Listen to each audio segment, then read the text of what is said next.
Eletricidade básica. Vamos fazer um acompanhamento de alguns tópicos que são importantes na parte elétrica do equipamento e para poder identificar e fazer alguns diagnósticos com mais facilidade. Vamos falar do sistema elétrico de equipamentos, tá? O sistema elétrico é formado por três cadeias, tá? Cadeia de depósito, que é a origem do fluxo de força, dos condutores, que é por onde passa o fluxo de força, e os atuadores, que são consumidores finais, tá? Esse é um circuito básico, tá? Tem que ter um reservatório ou um depósito, que é a origem, um condutor e um atuador. Isso daí eu já tenho um circuito completo. Para falar de eletricidade, temos que entender de onde que vem esse elemento, tá? Átomo e matéria. Define-se matéria como tudo aquilo que possui massa e ocupa lugar no espaço. Toda matéria que existe no universo é formada por partículas elementares denominadas átomos. O átomo é a menor parte de um elemento que ainda mantém suas características. Conforme mostra a figura abaixo, o átomo é constituído por núcleo, é formado por prótons e nêutrons. E em uma eletrosfera é constituído por elétrons. Tá? Então, eu tenho no núcleo prótons e nêutrons, que são cargas neutras e carga positiva, que seriam os prótons. E na eletrosfera eu tenho carga negativa, que seriam os elétrons, que ficam circulando em torno do núcleo.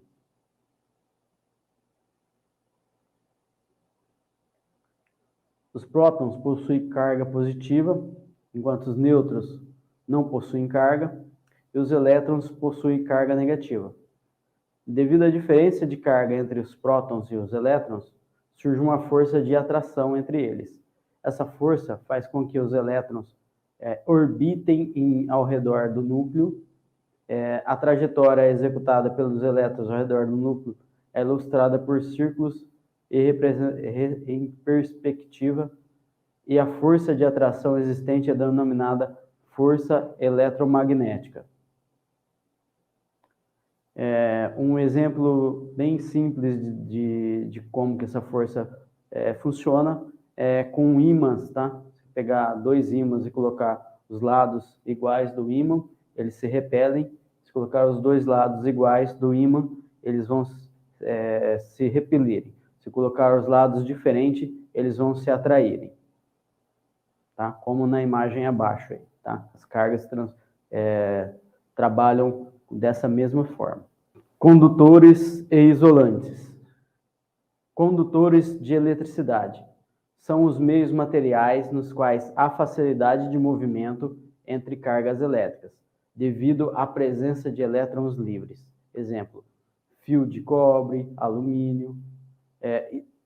Isolantes de eletricidade são os meios materiais nos quais não há facilidade de movimento de cargas elétricas.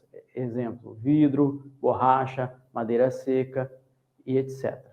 Exemplos de condutores e isolantes existem vários, tá?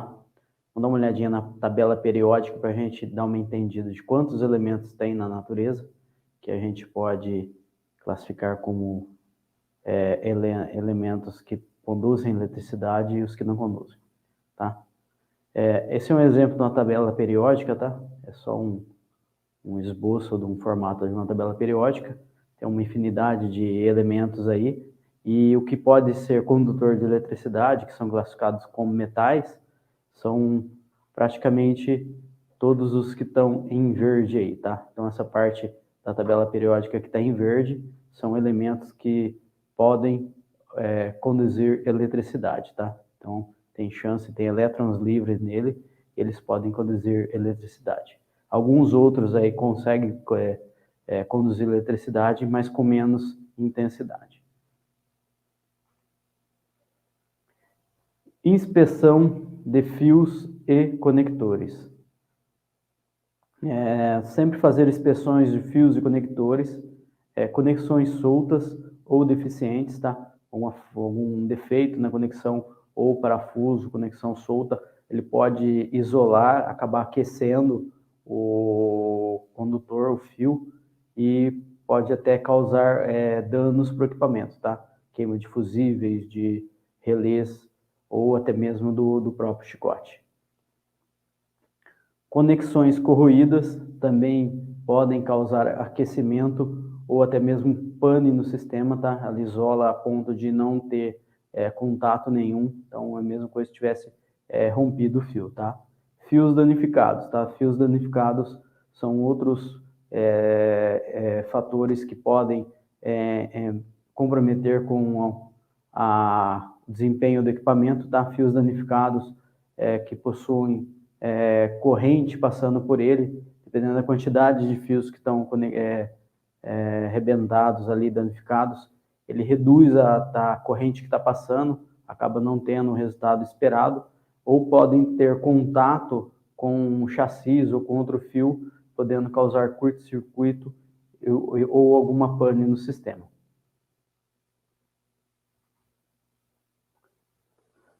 Limpeza de conexões. Utilize limpador apropriado para o trabalho apropriado, tá? Existem dois tipos de limpadores que você usará com mais frequência. O limpador desengraxante para componentes elétricos e o limpador de contato para componentes eletrônicos, tá? Para componente elétrico, desengraxante para evitar algum tipo de isolamento com óleo, graxa, e o limpador de contatos para componentes eletrônicos, ele limpa e seca instantaneamente, tá? Ele mantém o contato sem isolamento, tá? Vamos falar de bateria, tá? Bateria é um acumulador de energia química que será transformado em energia elétrica. Como que é formada uma bateria, tá? A bateria, ela tem algumas partes, tá? Número 1 ali é a caixa, a prova de ácido, tá? Uma caixa de material resistente que suporte a corrosão dos ácidos que tem interno. 2, elemento da bateria, tá? Seria o elemento aí que são divididos em 3 partes, tá? Placa positiva, placa negativa e separadores, tá? O A, B e C. E o número 3, que seria a solução eletrolítica, tá? Então, a solução eletrolítica é onde as placas ficam mergulhadas e por onde os elétrons transitam, fazendo a condução de energia.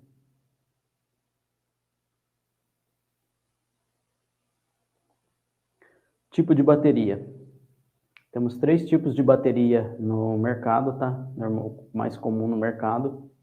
Bateria convencional, são baterias com ácido de chumbo, com alto teor, grau de antimônio na liga, e requer manutenção frequente, especialmente necessidade de adição de água, tá? Então, frequentemente eu tenho que estar olhando ela, fazendo inspeção e repondo o fluido que evapora com facilidade, devido ao aquecimento. Bateria semiselada, baterias convencionais com reduzida quantidade de antimônio e, consequentemente, com uma manutenção ligeiramente reduzida, a água precisa ser periodicamente adicionada, só que com a frequência bem menor do que a bateria convencional, tá? E as baterias seladas, essas baterias são fabricadas com grade em chumbo e cálcio e antimônio. Nunca necessitarão de água e nem possuem aberturas para adição de fluido, tá? Então, elas são seladas, elas não precisam de fazer manutenções, são livres de manutenção. Esse é um exemplo da bateria selada, tá? A aparência dela, ela vai ter um visor para você identificar se está com carga ou sem, tá? No equipamento a gente vem 2 baterias dessa de 100 ampere, 12 volts, tá? O visor de carga da bateria, quando está verde, quer dizer que a bateria ainda está acima de 65% de carga. Quando ele está preto, está abaixo de 65% de carga. e quando ele está branco, a bateria está sem carga, tá? Ela não vai estar apta para estar trabalhando. Como que isso acontece dentro da bateria, tá? Vamos fazer alguns testes, tá? Teste o indicador de carga, tá? Verifique o indicador de teste, proceda conforme recomendado. Se estiver verde, como está ali no primeira imagem, o estado de carga é suficiente para o teste. Se tiver escuro, estado de carga insuficiente para teste. Recarrega a bateria, vai até o ponto verde fica visível, tá? Então tem que colocar lá na recarga, dar carga nela até o ponto verde voltar a aparecer, tá? Se ela estiver escuro. E se estiver claro, indica que o nível do eletrolítico está muito baixo, tá? Então substituir a bateria e verificar o sistema elétrico em seguida, tá? Após as verificações, se tudo estiver ok, a sequência de verificações de teste são sistema elétrico, componentes eletrônicos, motor de partida e circuito de carga, tá? Se tiver algum dano na bateria, pode ser algum dos componentes que eu citei que está danificando essa bateria. Associação de baterias. Associação de baterias como fonte de tensão aumenta o valor da tensão, tendo sua capacidade de corrente, mantendo sua capacidade de corrente, tá? Quando eu faço associação em série, eu pego duas baterias, no exemplo aí de 100 ampere, 12 volts, tá? Eu faço associação em série, eu pego o positivo, ligo no equipamento, pego o negativo de uma bateria, ligo no positivo da outra bateria e pego o negativo da segunda bateria e ligo no equipamento, tá? O que eu estou fazendo? Eu estou transformando de 12 volts para 24 volts. Porém, eu tenho apenas 100 ampere, tá? Como que funciona? Eu faço a soma da capacidade de ampere das duas e divido pela quantidade de baterias que tem, tá? Então, vou ter 2 vezes 100, 200, dividido por 2, 100, tá? A capacidade de corrente fica em 100 amperes. Se eu fizer uma associação de baterias em paralelo, tá? Daí a conversa muda, tá? Se eu associar duas baterias de 100 amperes em paralelo, eu somo a capacidade de corrente dessa bateria. Então, eu ligo positivo com o positivo do equipamento, negativo com o negativo do equipamento, tá? Então, são duas baterias ligadas em paralelo. Eu tenho 12 volts, continuo mantendo a tensão, tá? Eu não mudo a tensão, como da outra forma, que era 24, dessa forma fica 12. Porém, eu aumento a corrente de trabalho, tá? Eu faço a soma de uma corrente com a outra, tá? São duas de 100, eu tenho 200 amperes.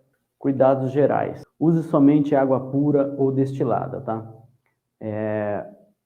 Quando utilizamos água mineral, água da torneira, que tem cloro, a gente acaba penalizando a vida útil da bateria, tá? Água para repor fluido da bateria, ela tem que ser água desmineralizada ou destilada, tá? Evite que a bateria se descarregue completamente. Cada vez que a bateria se descarrega completamente, ela não consegue repor a carga que ela tinha inicial, tá? Então, ela não consegue mais ter a sobrevida que tinha. Então, sempre manter a bateria carregada e não deixar ela esgotar a bateria para depois eu carregar ela, tá? Armazenar em local seco e protegido de raios solares. O aquecimento dessa bateria, ela pode causar prejuízos sérios, tá? O aquecimento dela pode fazer evaporar o fluido que tem dentro, fazendo com que eu perca a vida útil do equipamento com facilidade. E lugar com muita umidade, ele pode criar uma área propícia para gerar zinabre nos polos da bateria e acabar estragando ele, tá? Conserve os polos limpos e secos. Para a limpeza dos terminais, utilize uma lixa fina ou uma escova de aço. Aplique uma solução de bicarbonato de sódio e água para eliminar resíduos de ácidos, tá? A solução seria em torno de 70 gramas de bicarbonato de sódio, diluído em 1 litro de água. Aí você passa essa solução, ela acaba arrancando resíduos ácidos que ficam na bateria. Verifique os respiros da tampa, se não estão obstruídos, tá? Se os respiros da tampa estiverem obstruídos, a gente cria um problema dentro do equipamento, tá? Respiro obstruído, ele começa a armazenar os gases que deveriam sair para o ambiente pelo respiro, e esses gases não saindo pelo respiro, eles vão se acumulando, são gases inflamáveis que tem dentro da bateria. Então, se ele sair um volume pequeno de gás para o ambiente que tem bastante oxigênio, ele não consegue ter uma capacidade de combustão alta, tá? Então, o volume que sai durante a operação é um volume pequeno. Mas se o respiro estiver entupido, ele começa a acumular esses resíduos de gases dentro da bateria, e a qualquer risco de faísca ou chama próximo, essa bateria pode vir a explodir, tá? Funciona como se fosse um armazenamento de gases, como se fosse uma bomba, tá? Não acione o motor de partida por mais de 5 segundos, tá? Como a bateria ela é um armazenamento de carga e ela não é o auto-recuperável, ela precisa do alternador para recuperar a carga. Se eu acionar a bateria por um período maior que o motor de partida por um período maior que 5 segundos, eu causo aquecimento no circuito e descarregamento rápido da bateria, tá? Esse aquecimento do circuito de partida, ele pode ser tanto prejudicial para a bateria quanto para os outros componentes, como o motor de partida, alternador e assim por diante. Antes de dar partida no motor, desligue os faróis e demais equipamentos, tá? Toda vez que eu vou dar partida no equipamento, eu tenho que manter todas a parte de iluminação e os periféricos elétricos desligados, tá? Senão a bateria ela vai desviar a carga que deveria ir para o motor de partida para outros periféricos e acaba sobrecarregando a bateria ou faltando tensão ou corrente para a partida, que vai ser o maior consumidor naquele instante. Ao manusear baterias, proteja os olhos, tá? Os gases que saem da bateria podem acabar tendo algum risco de explosão, e tendo explosão é um ácido, tá? Se ele entrar em contato com o olho, ele pode ser muito nocivo para o olho ou para a visão. Relés. Todas as máquinas John Deere utilizam relés para controlar buzinas, luzes indicadoras, motor de partida, assim como outros dispositivos. Compreender o funcionamento dos relés auxiliares na identificação de problemas em vários circuitos. Então, vamos aprender sobre relés e seu funcionamento e suas diferenças. Símbolos do relé, tá? Se olhar na parte superior ou na parte inferior, dependendo da marca, vai ter essa identificação neles, tá? O primeiro aí da esquerda para a direita, na parte superior, relé de 4 terminais, um relé bem comum, tá? Um relé que faz um acionamento, tá? Ele possui 85 e 86, que são as ligações para a bobina, e o terminal 30 e o 87, que são as ligações da função que tem que ser habilitada, tá? O que o relé faz? O relé é como se fosse um interruptor, só que a longa distância, tá? Eu aciono um interruptor dentro da cabine, eu coloco um relé lá na frente, perto do farol, para fazer o acionamento do farol. Qual que é o objetivo? É reduzir a corrente que passa no circuito do botão, para evitar que o botão entre em curto ou em pane, tá? Segundo exemplo, um relé de 5 terminais, tá? Esse relé, ele tem 85 e 86 na bobina mesmo, que seria a parte magnética do relé, onde eu ligo positivo e negativo para fazer o atracamento. E o 30 e o 87 e o 87A, o 30 e o 87A ficam sempre conectados. E quando eu aciono, o 87 conecta no 30, tá? Então ele faz na posição que está no desenho ali, tá? Essa é uma posição do relé acionado. Relé de 5 terminais com resistor. Mesmo tipo de relé, porém ele tem um resistor contra surtos de alguns equipamentos, tá? Tem alguns componentes eletrônicos ou elétricos que podem causar surto, daí o relé que vai fazer o acionamento dele, o surto seria uma corrente reversa, tá? E ali pode acabar queimando o módulo ou alguns outros componentes, então o relé ele tem esse resistor para evitar o surto, tá? E o relé com terminais de 5 saídas, com um diodo também existente nas colhedoras, tá? Esse relé ele fica geralmente em circuitos que fazem acionamentos eletrônicos, como em módulos e controladoras, tá?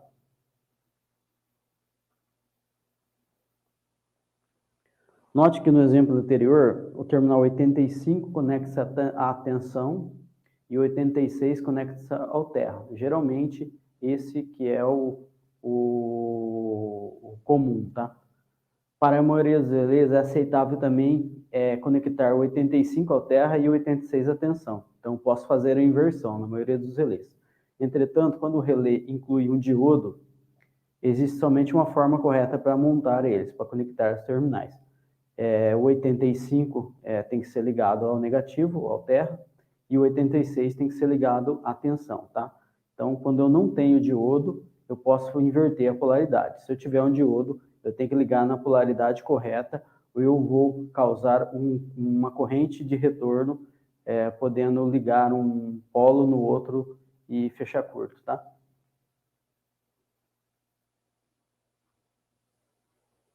Um exemplo de um relé de 5 saídas, normalmente fechado, aberto,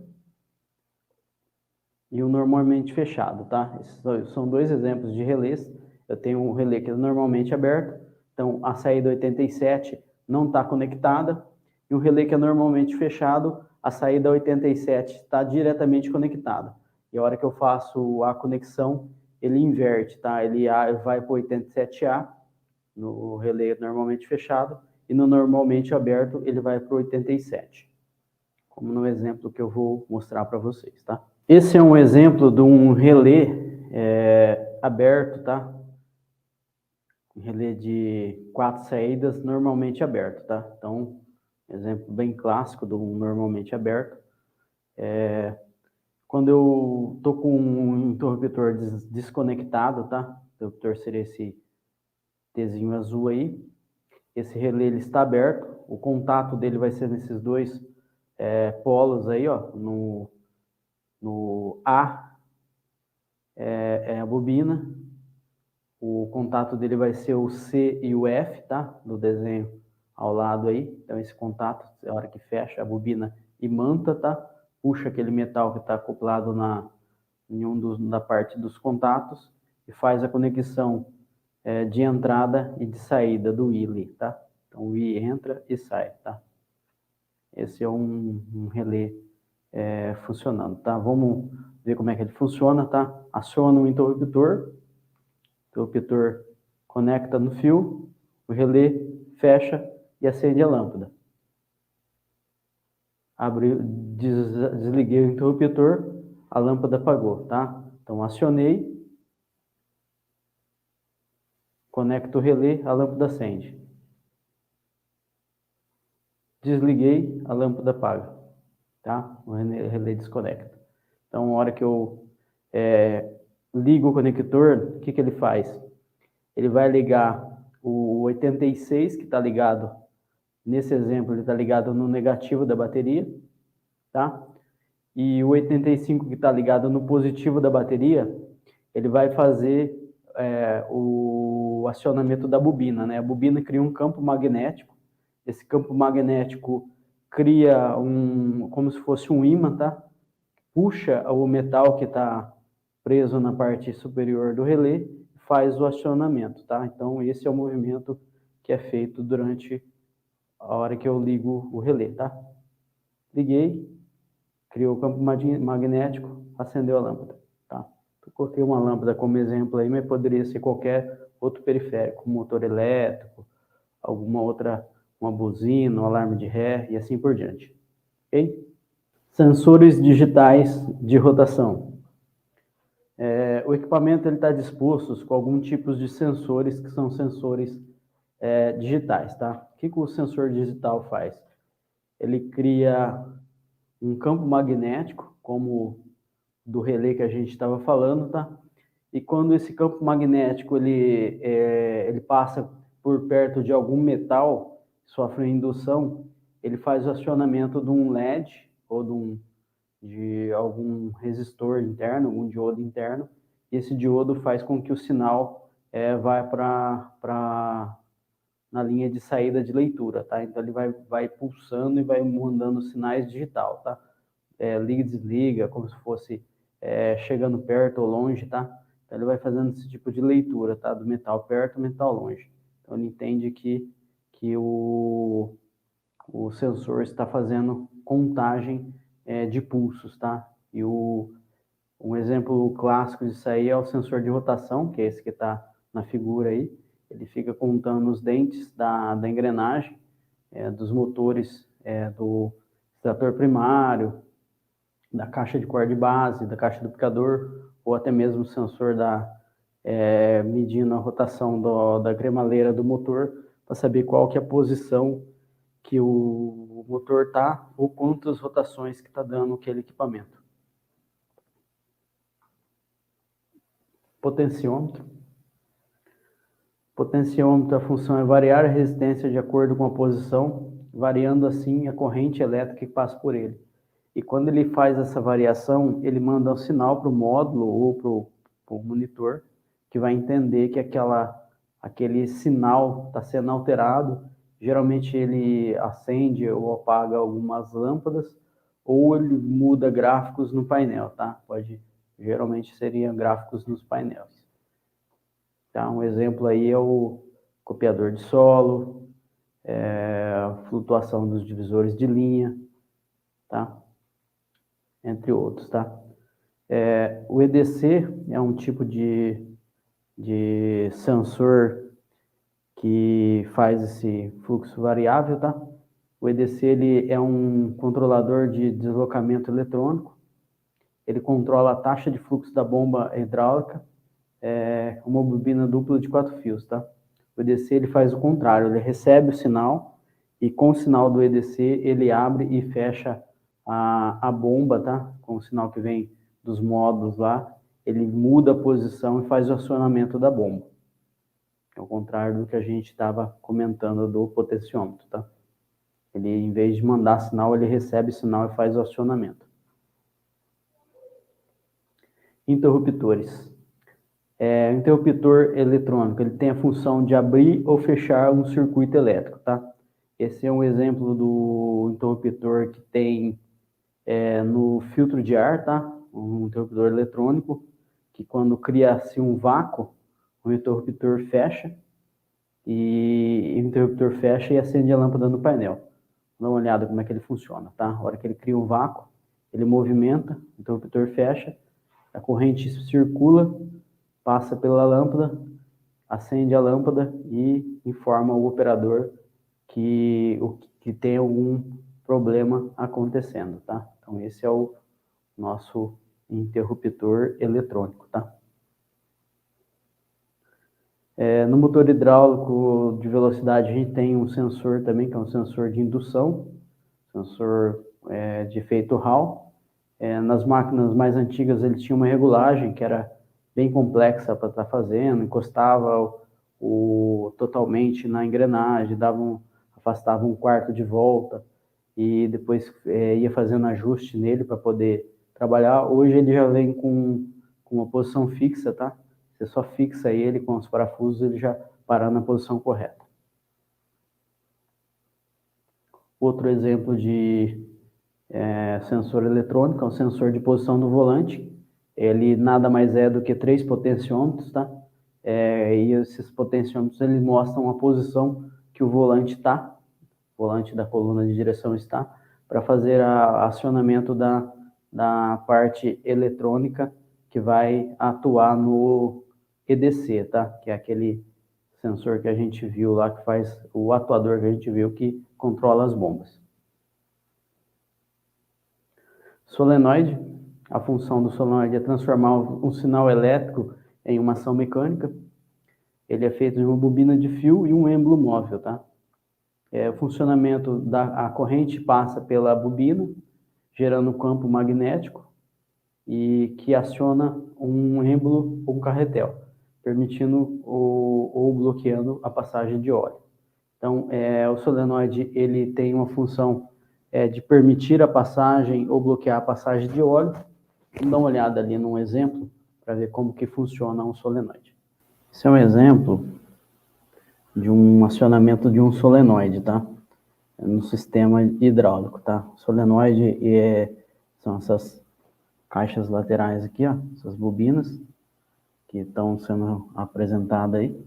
São nada mais do que espiras metálicas, tá? Com fio positivo e negativo, cria um campo magnético e faz o acionamento do eletromecânico de alguma função, tá? Então ele movimenta, vence a mola, movimenta o carretel e acaba desviando o fluxo de óleo, tá? Então estou com a bomba está pressurizando só a parte interna, tá? Uma pressão na parte interna do carretel. Eu tenho a saída A e B e o tanque, tá? Então o óleo está parado, não tem A e B está sem pressão, o tanque também sem pressão e a bomba está mandando pressão só onde está o vermelho aí, tá? Daí se fizer um acionamento do eletroímã, tá? A válvula solenoide movimenta, a bomba permite o fluxo do óleo passar de um lado para o outro, tá? Então, o solenoide, ele tem essa função de fazer movimentos elétricos, tá? Acionamento elétrico para movimentar carretéis hidráulicos, tá? Desviando o fluxo de um lado para o outro. Então, nesse exemplo, o óleo que estava vindo da bomba que estava parado, desvia, vai para a linha B, que seria uma linha de ação, tá? Pode ser um cilindro, uma bomba, alguma coisa do tipo, e deu pressão no sistema, tá? Daí, se eu fizer o acionamento, soltei, ele volta para o centro, para, não tem pressão nenhum dos dois. Se fizer acionamento contrário, ele vai fazer o movimento para o outro lado, tá? Esse é um exemplo simples de solenoide, tá? Mas dentro dos blocos da colhedora tem bastante solenoides que fazem essas funções que eu estou mostrando aqui, tá? Pode ser motor ou função de cilindros, tá? Erguer e baixar cilindros, tá? Então, funciona para um lado, quando funciona para o outro, ele faz a mola, vence a mola e faz o acionamento, tá? Então, os dois lados têm mola para deixar o carretel centralizado, e a hora que a bobina imanta, ela cria um campo magnético que vence a mola e puxa o êmbolo para frente, tá? Faz o acionamento do solenoide. A maioria dos solenoides possuem um orifício que pode ser feito o acionamento manual também. E o acionamento manual ele faz o mesmo movimento, tá? Que o solenoide teria feito se tivesse sido acionado eletronicamente, tá? Ele permite a passagem do óleo de um lado ou do outro. Ok? Deu para entender, então, como funciona o sistema PWM, tá? Solenoide PWM.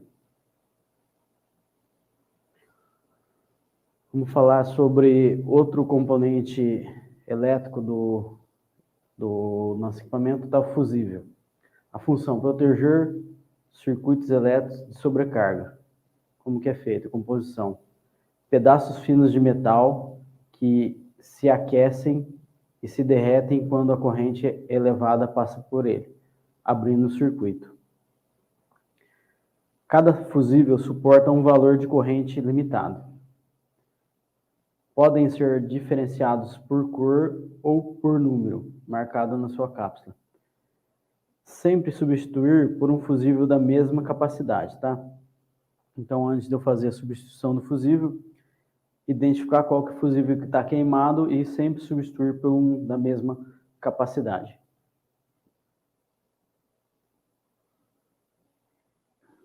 O exemplo de cores de identificação de fusíveis, tá? Fusível convencional, esses são exemplos de cores, tá? Então, o de 3 amperes seria o violeta, 4 amperes rosa, o 5 amperes a cor tangerina, o 7,5 amperes marrom, 10 amperes vermelho, 15 amperes azul, 20 amperes o amarelo, 25 amperes o cristal, que seria um transparente, 30 amperes verde e 40 amperes um laranja, tá? A gente tem 2 modelos, na verdade 3, né? Só que eu trouxe 2 modelos para a gente dar uma olhada, tá? Fusível convencional e o Max Fusível, tá? Fusível Max. Então, ali é um fusível um pouco maior, tá?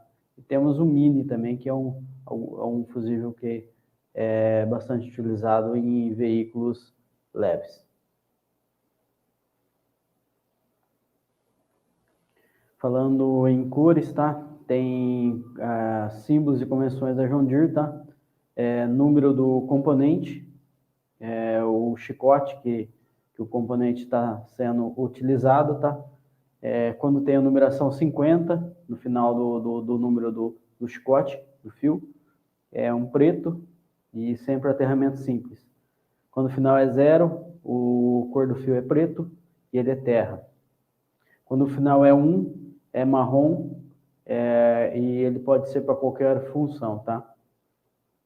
E quando o final é 2, é vermelho, pode ser geralmente 12 volts. 3, laranja, pode ser outra função. O 4 é amarelo, também qualquer função. 5, verde. 6, azul. 7, violeta. 8, cinza. Final 9, branco. Então, essas são as cores na fiação dentro do chicote dos equipamentos John Deere. E o número do equipamento e a função, tá? De 0 a final 99, função dele é potência, tá? Tá relacionado com potência.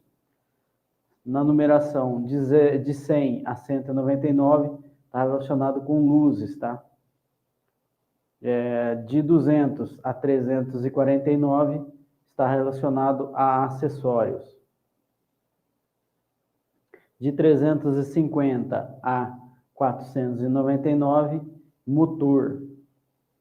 De 500 a 599, propulsão.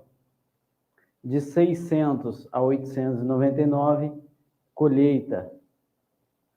De 900 a 999, diversos, tá? Então, essas são as simbologias e nomenclaturas nos diagramas e nos chicotes John Deere. Motores elétricos. Os motores transformam energia elétrica em energia mecânica. Tá? Essa é a função do motor elétrico. Onde encontramos motores elétricos? Tá? Motores de limpador de para-brisa, motor de buzina, motor do reservatório de água do limpador de para-brisa, motor do ventilador, motor do giroflex, motor de partida, tá? E assim por diante, tá? Então, temos bastante equipamentos elétricos, tá? Componentes elétricos no equipamento John Deere. O motor de partida é um exemplo, tá? Sua função é colocar em funcionamento o motor que não possui força própria para começar a girar. É acionado eletricamente com a ajuda de uma bateria, transformando energia elétrica em energia mecânica, impulsionando o motor para a partida e garantindo um torque inicial elevado, já que neste momento existe resistência ao movimento por sua compressão e atrito do pistão, biela, virabrequim, mancais, viscosidade do óleo e temperatura do motor. Então, o motor de partida, ele faz o start inicial do motor, tem que ter um torque elevado, porque ele tem que virar um motor, mesmo tendo a resistência de todos esses elementos internos do motor, tá?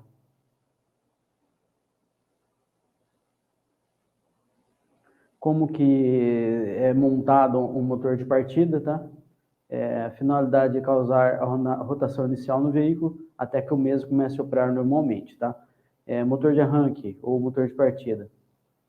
Os mais antigos,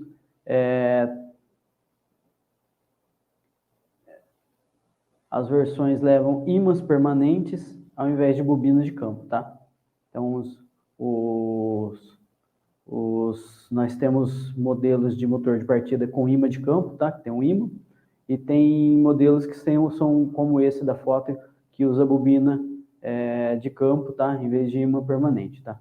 Então, esse daí é com bobina de campo. Número 1 seria os mancais, tá? O mancal da dianteiro e traseiro. Número 2, impulsor de partida, é o Benz, o pessoal costuma chamar aí, Benz. O número 3, induzido. Número 4, bobina. No 4, esse daí é a bobina de campo. Número 5, suporte de escovas. E o número 6, o solenoide. O solenoide que faz o acionamento do Benz para iniciar a partida, tá?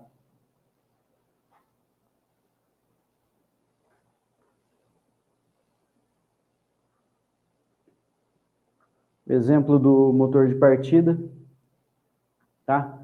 É um motor elétrico, então é um motor que ele tem as bobinas de campo ou os ímãs permanentes. Esse exemplo é um exemplo com ímã permanente, tá? Ligado nas escovas um cabo positivo e negativo, e como ele é dividido em duas partes, quando o lado positivo é atraído pelo lado negativo, ele começa a fazer o giro do motor, tá? Então, o giro acontece porque quando ele encosta na parte de baixo, a parte de cima está com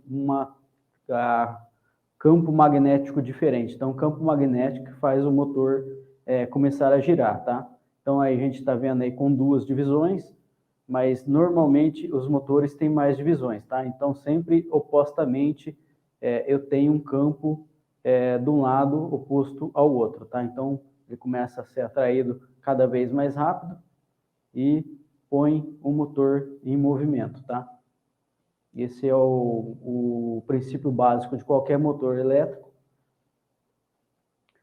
E após a aplicação de energia, no caso, no motor de partida do nosso equipamento, 12 volts, tá?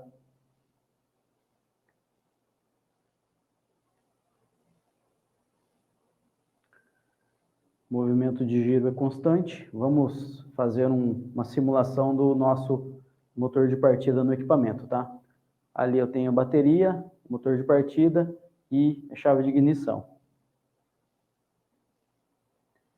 Após o primeiro contato da chave de ignição, ele vai acionar o motor de partida, tá? Temos aí os componentes no motor de partida que a gente viu, e na parte de baixo a cremaleira, tá? Que vai fazer o movimento do motor, seria a parte do motor.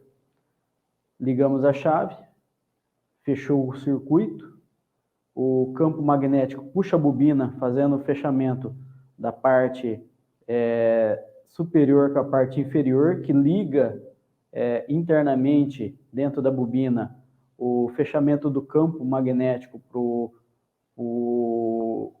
da bobina de campo, e essa bobina liga as escovas que vai fazer o movimento do motor de partida. E esse movimento automaticamente leva o Benz para frente, que vai fazer o motor de partida funcionar. Vamos falar sobre o alternador. O alternador fornece à bateria uma corrente elétrica suficiente para recarregá-la constantemente durante o funcionamento do motor do veículo, repondo a energia consumida pelos consumidores. O alternador é o responsável para repor a carga da primeira partida, né, que foi descarregada, que o motor de partida descarregou, e após ele repor essa carga, ele assume todos os consumidores, tá? Rádio, farol, ar-condicionado, tudo que tiver acionamento elétrico, o alternador ele tem que suportar. Sabe como funciona o alternador? Vamos dar uma olhada. O alternador, ele é automotivo, tá? O alternador, ele tem a tampa dianteira, temos a tampa traseira, o rotor, o induzido, o retificador de corrente e o regulador de tensão.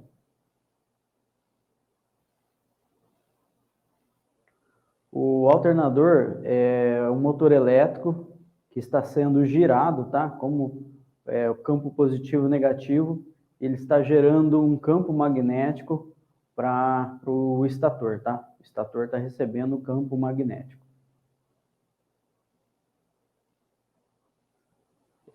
Esse campo, essa alternância de positivo e negativo, ele gera uma corrente alternada, tá? Uma corrente que ela não é contínua, é uma corrente que ela está oscilando, uma hora está positivo, outra hora está negativo. Então ela vai gerando essa corrente, essa onda de corrente, tá? Daí que vem o nome alternador, tá? O alternador, para poder retificar essa corrente, são colocados várias bobinas para poder coletar essa corrente, tá? E a retificação dessa corrente é por meio de pontes de diodo, tá? Eu coloco diodos no circuito, então o diodo retifica, tá? Independente se está passando positivo ou negativo, ele transforma em um sinal só, tá? Daí fica meia onda só, nunca vai ser negativo, sempre vai estar positivo. Daí, para poder diminuir o comprimento dessa onda e deixá-la retilinizada, vão inserindo mais campos, tá? Bobinas de campos ali, mas no estator, quanto maior o número de bobinas de campo no estator, mais fácil de retificar e deixar essa corrente próxima do que vai precisar para ser utilizado no equipamento. É dessa forma que o alternador consegue retificar a corrente, tá? Vão aumentando as bobinas, tá?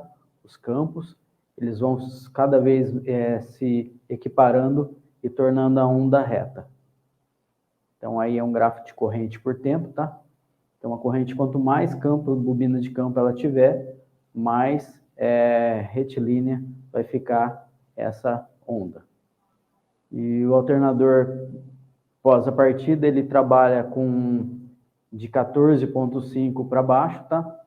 E ele vai controlando a carga da bateria conforme a necessidade da bateria, tá? Ele tem um ajuste que, conforme a necessidade da bateria, ele vai diminuindo a capacidade de carga que está passando por ele. Vamos dar uma olhada como que faz o uso do multímetro, tá? Estávamos falando de componentes eletrônicos. Agora vamos ver como é que utiliza essa ferramenta, que vai ser essencial para a gente dar sequência nas próximas manutenções aí.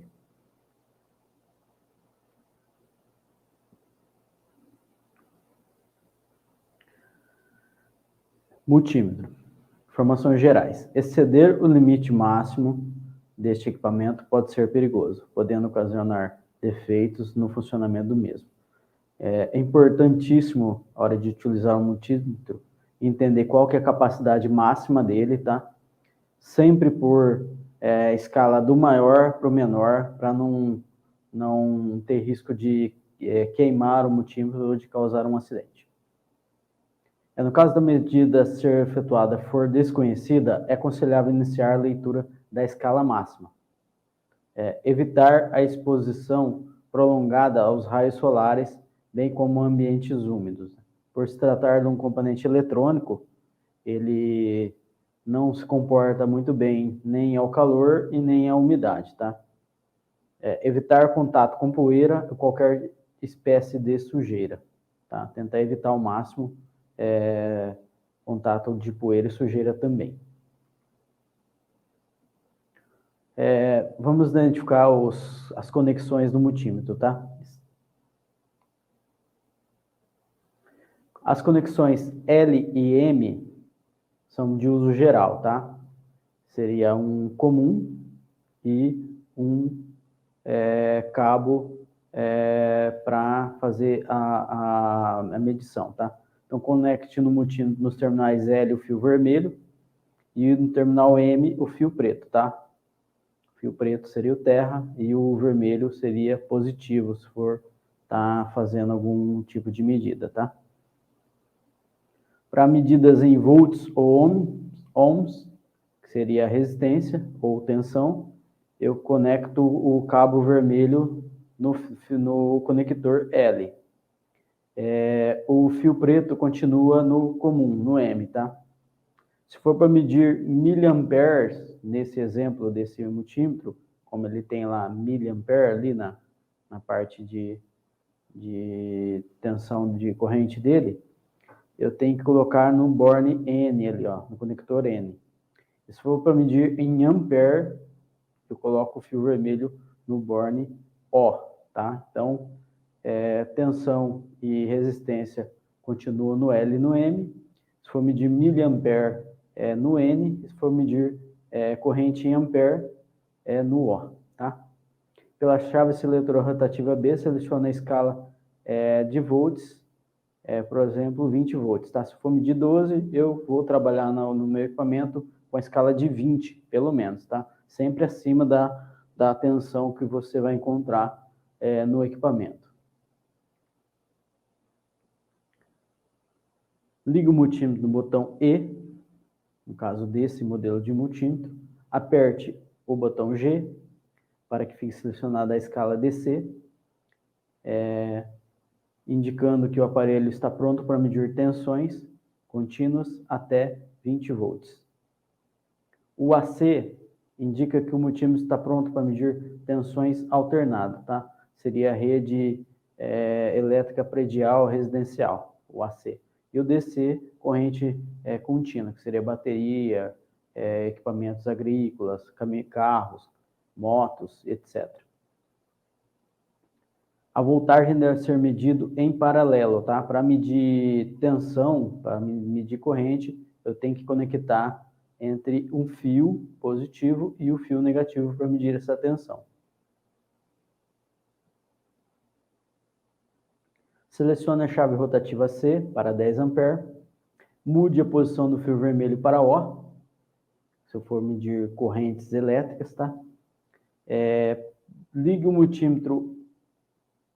O painel O deve informar DC e A, tá? Então, tem que mudar lá na parte de DC e colocar o A, que é ampere, tá? DC, corrente contínua, e o A é ampere. Então, a corrente elétrica mede-se em série. Então, eu tenho que abrir o circuito passar por dentro do multímetro para ele fazer a medida em série. Não pode medir em paralelo, senão eu fecho o curto, tá?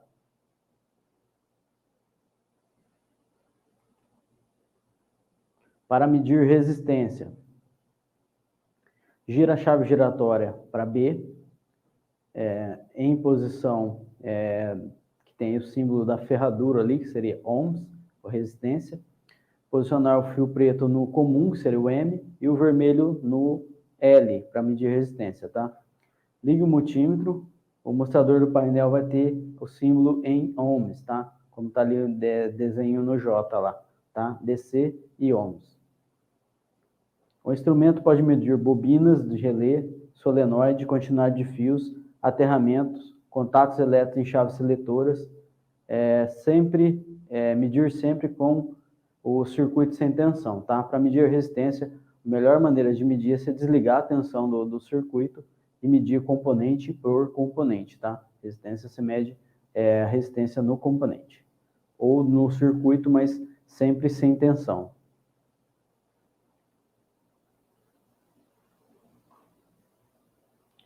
Medidas de continuidade.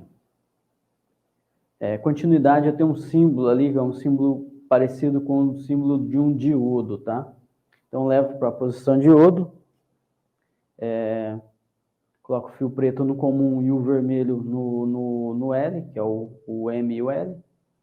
o de medir corrente ou tensão, no caso, o de medir tensão e resistência, tá? Mesmo fio. Ligar o aparelho no visor, ele deve mostrar o símbolo de diodo, que é esse símbolo que está aí, tá? Devendo ouvir um bip durante a operação do teste. Medir quantidade de fios, aterramentos, contatos de relé, contatos elétricos ou nas chaves seletoras, tá? De chaves seletoras. Então, ele serve para medir continuidade, tá? Ver se o fio não está rompido ou se o componente não está estragado. Para medições de temperatura nos multímetros que são predispostos, tá? Gira a chave seletora para a posição temperatura, por exemplo, 750 graus. Retira as pontas de prova do multímetro. Conecte o termopar na posição temperatura. O painel vai indicar o símbolo C ou F, tá? Seria grau Celsius ou grau Fahrenheit. E a temperatura. A temperatura em média que é submetida à ponta de prova do termopar. Então, ele vai medir a temperatura que o termopar sentir, ele vai mostrar para o multímetro. Se eu deixar no ambiente, ele vai ler a temperatura ambiente. Se eu pôr dentro de um copo com algum fluido, ele vai medir a temperatura do fluido.